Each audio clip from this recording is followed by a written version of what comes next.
Hello and welcome to IGN's World War Z spoilercast.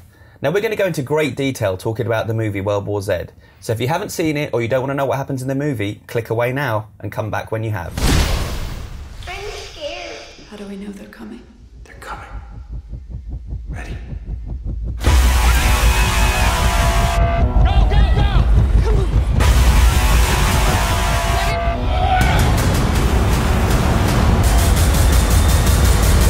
I'm joined by Luke and Tom, and we're going to talk about World War Z. So first question, fellas. Tom, what was your initial reaction to the movie? I came away thinking that it wasn't as terrible as I thought it was going to be. Because obviously, I mean, we'll come on to it, but... They could have put that on the poster. Yeah, they could have put that on the poster. There was a lot of talk because it was in development for a long time and they refilmed a lot of the ending. We'll come on to that. But, but actually, I was entertained. Like, I don't think as a film it works. Like, it's not the best film I've ever seen and it's pretty forgettable, but as a film it actually works together pretty well.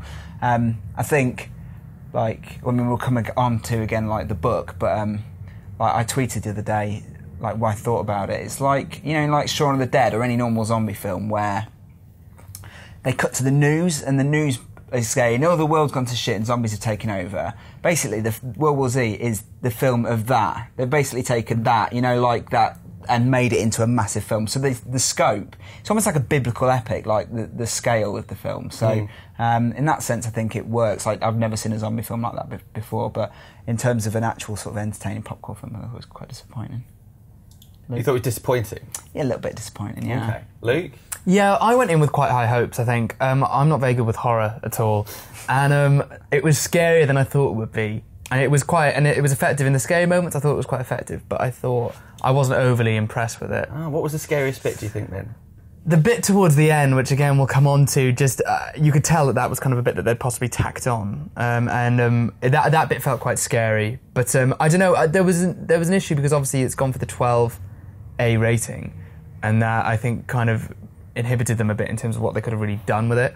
I think PG-13, I think, in the States, isn't it? Yeah. And I think they missed a couple of tricks there because they kind of shackled themselves. It did seem a bit schizophrenic in terms of what it was trying to do, which I had a few issues with. But yeah, I mean, I thought, like Tom said, it was all right. I don't know if I'd actually recommend it to people, kind of as a thing. I'm like, well, it's all right. It's more negativity than I was expecting. What about you? I liked it. I didn't think it was kind of the zombie movie it might have been. I felt it was more like Outbreak or Contagion, kind of this globetrotting film about, you know, trying to track down and stop this, you know, what could have been a virus taking over. So in that respect, I'm trying not to compare it too much with zombie films. But yeah, I mean, expectations were low going in, and I was pleasantly surprised. Certainly the first hour I thought was great. I thought as the film went on, it got less and less interesting, actually. But so Luke, you're the last person. You read the book very recently. Yes. So let's talk about that, because obviously it's based on Max Brooks's novel World War Z or World War Z, which we're still debating. We're still not sure what to call it. And obviously that book, they said it was impossible to film because it's not really got a through line. It's, you know, a series of different events happening all over the globe, different characters, almost unconnected. Yeah. So having just read the book yourself, how do you think it compared?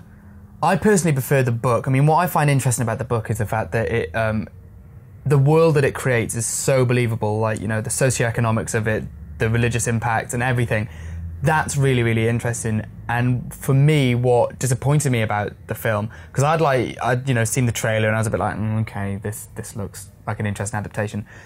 They've kind of just literally just used the fact, okay, there's a zombie apocalypse. Go. That's it. You know, they take licenses with the zombies. They take, you know, liberties with a lot of the stuff. And for me, it just felt like it was being made. The film is made for the lowest common denominator in the sense that, you know, it's Hollywood. Obviously, they're going to do that. But I don't know. It felt like it really missed the essence of the book. Like the book is quite a clever, accurate, and quite, you know, an engaging read. And I do understand. I don't really know how you would have filmed that. I mean, we've muttered before about maybe a TV show or something. But like, I don't know. For me, I thought the book. I enjoyed the book, and I thought the book actually. It's a factual depiction of a fictional world that works really, really well. But whereas the movie, I don't know, I struggled with it. Have you read the book, Tom? Yes, I have, yeah. It's definitely one of the best if not the best book about zombies that I've ever read. But I think it's an impossible to film book, right? I mean, everyone would love to see a TV series where each episode is a different character telling a different story, but let's face it, that would take a budget that no one would ever sign off, right? So I think you need to disassociate the film from the book, because even Max Brooks himself has distanced himself from it. He sold the rights, he made the money, and he's quite happy to let them get on and make the movie. So I think it's almost a hindrance to the film that it's actually got the title World War Z. Excuse me. The virus is coming. That it's got that the name World War Z is attached to it, because it's not. Don't go into the film expecting it to be the book, because it's not. It's never going to be. We're never going to get that book made into a film. So what we've got is something that captures the scale and the scope of the book, but doesn't really capture all the awesome moments that you get within that, because it's impossible. It would be impossible to do that. So did they actually need to buy the rights to the book? Not at all. And I don't think they even use much of the book. They literally have just used the name. They literally have, the zombies are different, the way it spreads and stuff, that's all changed. Well, let's talk about the zombies then, because certainly around the office when the first trailer hit, there was a lot of fear that it was going to be super CGI, and therefore kind of not very believable and not very threatening and not very frightening. So how do you think that played out on screen? I think that in the trailers, because it was sort of so focused on a few quick shots, it was quite easy to spot the joins. But I think in the movie, it kind of works out quite well. And actually, I'm not a big fan of the fast zombies, like films that you see, but sometimes in context it can work. And obviously the problem is that, again, World War Z, the book, is very sort of, this is zombie lore, right? Like, zombies are slow, they're dead individuals, this is how it works. And so to see fast zombies seems very incongruous with what Max Brooks was trying to do. But actually in the film, what happens is when they catch the virus, it's instantaneous, and that's it. Then they're very quick and very agile. But actually, when it goes along, and the more they deteriorate, they actually become slower. And when they're not being stimulated, they're actually slow. So I think there's always space for, like, you can't always have fixed law, right, for zombies. Agreed. Like, there needs to be a bit of flexibility. And for me, I think it worked. Like, I quite like the idea, like, how they were kind of moving, like, really weirdly. I've never seen zombies, you know. Yeah. It was quite a unique, like, It was performance, definitely wasn't very it? unique for it. And I feel the leaping zombies are just terrifying. That's, like, the most terrifying thing could happen, right? Yeah. Ever.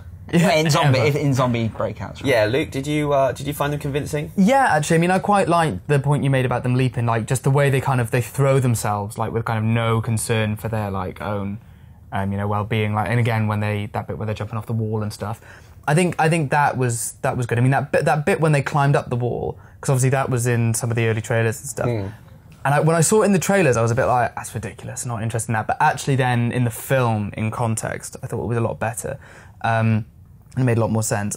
I think the way they're very, very different from the book, the zombies in the book. But I think considering the pace and the kind of style of the film, it did work, I think. Yeah, and that sequence was the most CG-heavy sequence. It's not. I think the fear was that all the way through there'd be great swarms of computer-generated creatures, but there wasn't. A lot of it happened up close and was quite frightening when they were coming at you at speed. I thought certainly some of the opening sequences in the street, and then when on top of the apartment building, I thought it really worked, the combination of CGI and actors. Yeah. Cool. So I guess the elephant in the room is the production troubles that dogged this one. Did you read the Vanity Fair article that went into it in great detail? Yeah, there was an interview with Damon Lindelof about what happened. Yeah. And it was really interesting, like, to hear him, what he said, because there was troubles, right? We knew that it'd been reshot and ending. We knew after that there were some more reshoots. But I think from that article, what I learned was that Brad Pitt bought the rights very early on. He then got the ball rolling, got the finance to make the film, and they started shooting very opportunistically, because Mark Forster had the chance to do it, and they said, let's just do it. And they got to a point where they'd shot the film but didn't really have the ending. So when they brought Damon Lindelof in, they took him into a screening room and said, we've got a bit of a problem, we'll show you what we've got. And he came out, and the film was like 70 minutes long or something. He was like, well, where's the next hour of the film? And they were like, well, that's what you're here for. And it's Well, I think they didn't want to show him what they'd shot. Right. Because they wanted him to have his own idea of where it would go, because they weren't happy with the finale that they put together. I think it was, from that article, it was very action heavy. Yeah. And it built and built and built, as most blockbusters do, to a big finale battle. Yeah. And I think they felt that it didn't have the dramatic weight that they wanted the story they were trying to tell to have. Right. And so that's what he was brought in to do. Okay.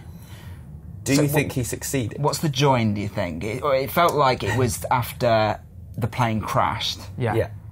I mean, but in theory, it could even have been, the join could even be before the plane, after the plane took off, right? Because that crash could have been added in. I don't know what the join really was.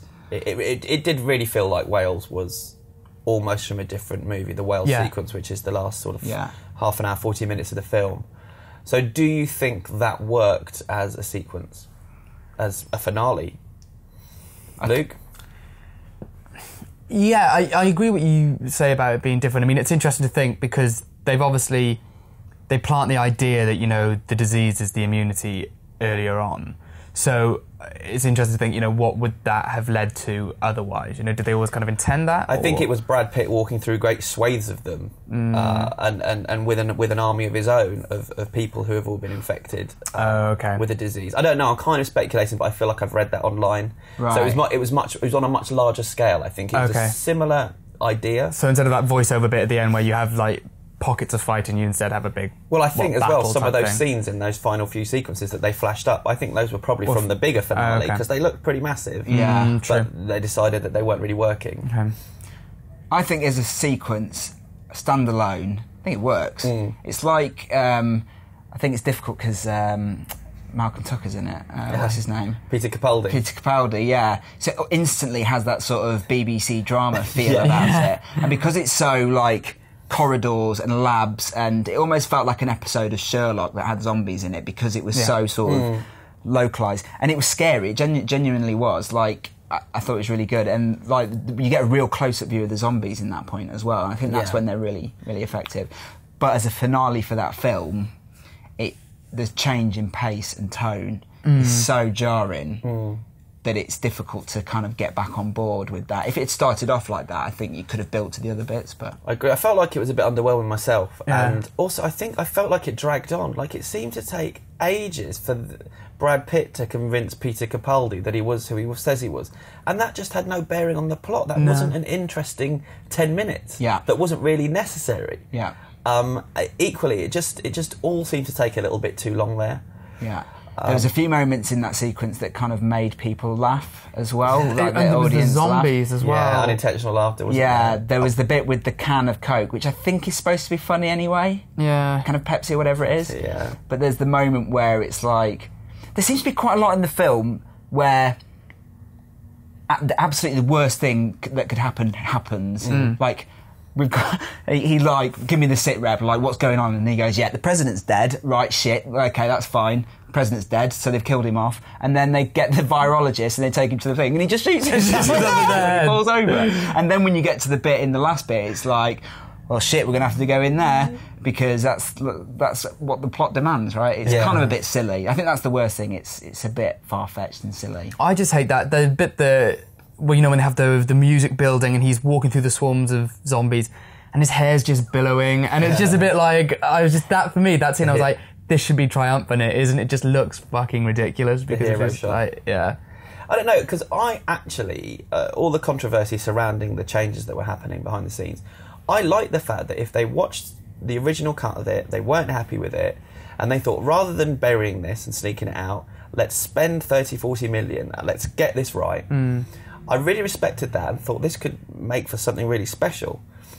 But now I feel like I actually quite want to see the big battle that maybe was in this original version. I'm quite intrigued to see whether they'll put it on the Blu-ray, because I wonder if we missed out. I'd always vote for like a smaller, more dramatically kind of powerful finale, but in this case it just didn't quite work. I didn't feel particularly invested though in like, because the bit obviously where the family get taken off the ship, for me, because he's obviously wondering what's happened with his family and stuff, and so I get that he's kind of gone to solve this to get them, but to me that felt more of a bigger emotional moment than actually the bit at the end, you know, like, at that stage he doesn't know if they're alive or dead, so why is he kind of doing it? So that for me kind of all just, it fell apart a bit there. Whereas I could see, you know, if he then went there for a battle or something, then that makes a bit more sense. Yeah, it was weird, the stuff with his wife and kids. Yeah, because it was obviously there because they're trying to give the film some emotional resonance. But it did kind of slow things down as it went on, like another phone call to her. Yeah. I get what they were trying to do, but by this point you just wanted to get stuck in, didn't you? It's a difficult balance because it almost feels like, to get that global scale but also that personal feeling, it almost becomes like it's a man who gets inconvenienced by the zombie apocalypse. Yeah. Right? And that's almost what it feels like. It's harsh. Yeah. But you know what I mean? Like, ultimately it comes down to the guy and he's just like, shit. God, I just want to hang out with my family. And the zombie apocalypse is going on. I've got to fix it all. We were playing 20 questions. It was all going so well. Back of the car. So speaking of Brad Pitt, he's not done a lot of films like this, where it's a pretty huge budget blockbuster that he's carrying on his own. You know, with the Ocean's movies, he's been an ensemble. I guess Troy, he was the lead in a semi-blockbuster, but he's always kind of gone for more serious dramatic roles. So how do you think he fared in what is maybe his first full-on summer blockbuster? And do you think he successfully carried the movie? Luke? I don't really. I mean, just thinking about it now, already I'm like, there were no moments where I was like, that's well acted, or that. He didn't actually have that much to do. I don't feel like there weren't that many action scenes for him to do, so that didn't happen. Stuff happened around him, you know, and he's just kind of there in the centre. He's kind of you know, what we follow through the movie, but he didn't really. I don't think he really contributed that much, you know. And the only kind of bit of characterisation that I can remember is his wife's rung him and almost got him killed, and then when he finally gets through to her, he's like, sorry, I was in the middle of something. And it's just like, that's the kind of one bit of character he actually shows. I don't actually, for me, you know, that could have been played by anyone, probably for a much smaller paycheck. Harsh. It's a weird cast because he's literally the number one billed person in it, and there's no one else really that big in it. No. Like, probably Pete Capaldi's probably the second biggest person in it, right? But his wife is played by the actress from The Killing. Yeah, and she's also in Gangster Squad as well, who I think she's great. Yeah. But her part is basically to simp her on the end of a phone. It's a thankless task. Yeah. And I almost think that they added in the female soldiers in Israel as a bit of a sort of make please, or whatever the phrase is, to having some stronger female leads in there. Because I imagine Brad Pitt probably gets it in the ear from Angelina at home when he's making these big blockbusters. Not literally. No. But you know what I mean? Like, it almost felt like they were shoehorned in because the other female role was so underwritten and so underused. The mother, and also, like, then again, you know, the air hostess as well, who, like, has just escaped from this massive zombie thing, hears some shuffling in the toilet and is like, just going to open the door and see what that is. I'm sure it's not something that's trying to kill me. But I think Brad Pitt is better deployed as a character actor in smaller things. Fair enough. Yeah, I got this. I found him quite sympathetic and very watchable. I find him always very watchable. So yeah, I had no problem with that. But I don't know. I'd be interested to see if people turn out in their droves to see him in a horror blockbuster because it's tough sell on a couple of counts. He's not done it, and I don't think anyone has done it. And a horror movie's never been this expensive before. So. But he's like probably one of the only few sort of big enough name actors globally who, you know, people will probably turn out to see anyway, right? I think. Yeah. Do you think it would have been a much of a different film if it had been Tom Cruise or Will Smith in the role? Well, there'd been aliens in it, like inhabiting, like, anyway. No, I don't know. It's difficult. It's difficult to say, isn't it? Really. And what about Mark Forster? Because obviously he's had an interesting career thus far. He started out in quite serious dramatic films, and then he did his Bond, Quantum of Solace, which didn't go down terribly well, and he became notorious for not being able to do action. And so here he is doing a huge action movie. So do you think he's redeemed himself somewhat from Quantum of Solace? I think he's... it's a difficult one. He made like the most critically reviled James Bond film for a long time. For a while, yeah. Apparently he was brought on because him and Brad Pitt were going to do something else together, and that kind of got put on the back burner or something. Yeah. And so it was like, well, I've got this other thing, do you want to do this? And so he kind of came in to do that.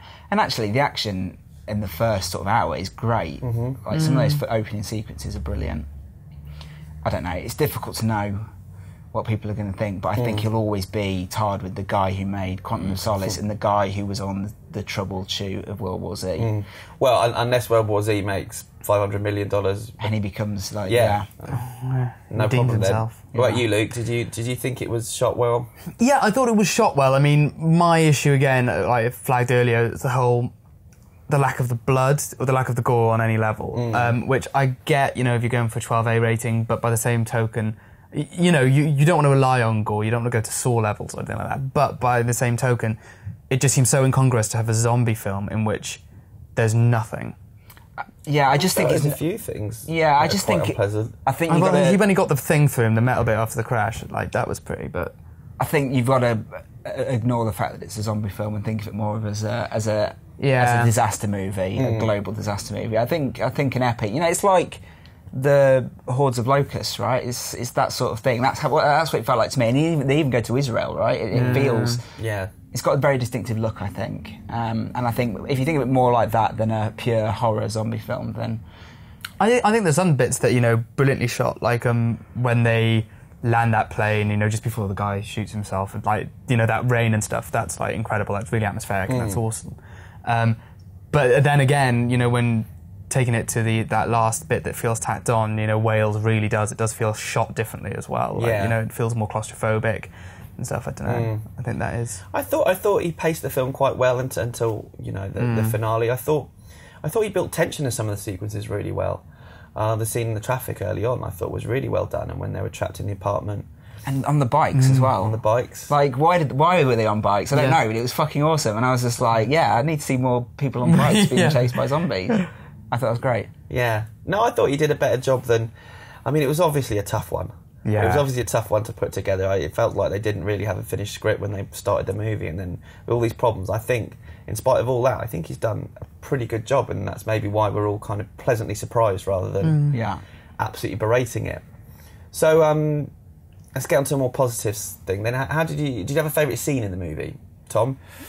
I really like the stuff in Israel. I thought that was really well done. Like when there's the sort of building tension from the people using the microphone and the speakers, and that sort of like sense that they're all safe and everything's happy, and then all of a sudden, just like that, those zombies just started swarming in, and building up. And that's from, I think it's more from the Zombie Survival Guide, the book before, like talking about being on top of roofs. You're not safe because they'll be able to build. They'll just swarm like ants, right? And come up. And I just thought it was really cool. And then when they escaped running through those tunnels and the zombies were just jumping onto the tunnel and then he hacks their hand off, it's just like, what? And that was really tense. I thought it was really good. How about you, Luke? I think that entire scene on the bikes and stuff, and the bit beforehand actually when they land, because I thought that, you know, that biologist was going to be around for a bit, and this was kind of going to be a bit of a buddy movie kind of bit, you know, of him like taking him along and stuff, and he shoots himself in the head, and I was like, I didn't see that coming. What's going to happen now? That was a good little surprise, actually, wasn't it? Yeah. Like, and was he English as well? Yeah, that guy is the guy who was in Holby, and he was in Game of Thrones as well, briefly. Okay. Yeah, he played one of the Dothraki, didn't he? Yeah, he was one of the Dothraki, and he was in Holby City before that. He must have been all excited when he got that role, and then started reading the script. Oh my god, I'm going to be saving the... Oh no. I've shot myself in the head. Shot myself in the head. But yeah, no, so I love that, and again, like just saying it was so atmospheric, like... that was my comfortable level of fear. Like when I didn't know what was coming, that I was comfortable and happy with that. Less so in Wales. The Wales bit, it freaked me out. Crikey, we're going to have to show you some proper horror. No, I really... This is freaking you out. I'm not good with it at all. For me, I'd have to go for the sequence on the plane. I thought it was great. Right from the moment he chopped the girl's hand off, which I thought was a great little shock. And then on the plane, you know, just when you think you can calm down and relax a little bit and they're going to have a moment, you know, where the zombies start causing carnage at the back of the plane, and there's just that minute where you're thinking, how the hell are they going to get out of this? There's more and more zombies coming up the plane, and there's nowhere to escape. I thought that was really good. And then obviously, I guess there was only one way for them to go, and everyone around me seemed a bit unconvinced that Brad Pitt would be able to stay in the plane once he'd blown it up. But yeah, and I guess they were just the two survivors, wasn't it? It was him and her was a bit. I was lucky. Yeah. Maybe that's because they shot it differently and they couldn't get all the same extras back, and they're just like, oh well. But I thought that was a great scene. I quite liked her as well. She seemed like quite an interesting character. Yeah, he's not going to like me for saying this, but every time I saw him, I kept thinking she looks like IGN's Colin Moriarty, and like when you see it, like I think about it, but obviously I don't think he looks like a girl, but I think she looks a bit like him. Yeah. All right, can we change the subject? Yeah. So, what do you think this means for the horror genre, Tom? Because this is the first bona fide horror blockbuster I think that's ever been made. Are we going to see more of them? Obviously, it's going to depend a lot on the box office, but with it having such a troubled past and not really being able to go the hard R that maybe people were hoping it would when it first went into production, do you think this will be the death knell of this kind of movie, or is there a chance that we could see more of these?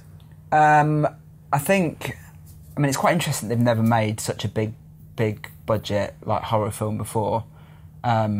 But if you look back, even back to like, I don't know, Batman, the first Batman, they never spent any big money on comic book movies, right? And then from there on, that became a thing, right? And there became more and more. And there's so much like fantasy, horror, like apocalyptic fiction out there that could make amazing films, right? That we could see, that it could be a movement, but depends on how this does, right? Yeah, because if it does well, you might see Guillermo del Toro's The Manson Madness, which he's spent the best part of a decade trying to make. But it's just the studios are a little bit scared to invest that much money in an out-and-out horror. Yeah, I'd like to see it because it'd be nice to see a better mix of things at the box office in the summer. And do you think it's got a chance of actually doing well at the I mean, the trouble is it's got to make so much money. Yeah. I think it's going to get pretty good reviews. I pretty much agree with Scott Couleura's review on IGN. I think a lot of reviews are going to be similar to that, and it will do fine, I'm sure. But it feels like it's under pressure to make so much money that it's almost impossibility. So, do you think it'll do well, or? I think it'll do all right. I don't know. I mean, it's coming up against some. You know, there's a lot of big films coming out now, isn't it? Which I don't know. It's interesting. I mean, Brad Pitt, I think, is going to be a draw for people. I'm not sure. What I'm interested in is if it pays off making it a 12A, because if that gets in more people or not. I don't really know. I mean, I just think even people who 15 is obviously the next rating up here. Are people like 12-year-olds going to go to that with their parents? It paid off for Woman in Black. Like Woman in Black was like famously sort of scaled back and toned down to make it a 12 hour. Yeah, but I think that's different. That made a huge amount. It was like the biggest grossing British film of the year, wasn't it? Yeah, but that was Daniel Radcliffe and the whole Harry Potter aspect of it. I think a lot of people, that was his first project out of Harry Potter that people were interested in. So that was a draw for that, I think. But I'm more sceptical about this. I think that'll be interesting. Because it was on the other side. Conversely, it was a negative for Dredd.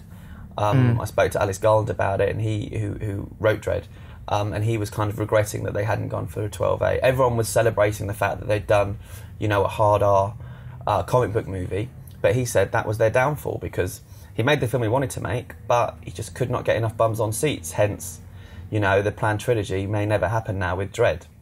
And interestingly, this is planned as a trilogy, or has been. They were talking about wanting to make this into a franchise. Do you think there's another one might happen? Would you like to see another one happen? I would like to see. Yeah, I mean I think if you compare it to sort of a couple of big budget flops from last year. I mean, I'm not saying it's going to be a flop, but like John Carter and Battleship both had like 200 million spent on them. Both failed to make their money back. This is a much more enjoyable film and a much more entertaining than both of those films combined, I think, which is saying something, I think. So I think it'll make its money back. Whether it'll generate a sequel with Brad Pitt in it, I don't know. I'd quite like to see them do like a 28 weeks later kind of job, different characters, different settings. And that's more of the further book. down the line. Like, that's more to do with the book. Like, you kind of have different things over the world, you get different snapshots of it. Yeah. I think that would be more appealing. I don't know, I kind of feel Brad Pitt's story is done as much as we want to, because it's going to become more about him and his family then. Is he going to get separated from them again and have to get back? Then it's just like it'll be him recovering from typhoid in hospital. yeah. So they have conveniently mixed. That's a bit that pissed me off as well. It was just conveniently mixed there, because surely that would have been pure and would have killed him in like a heartbeat.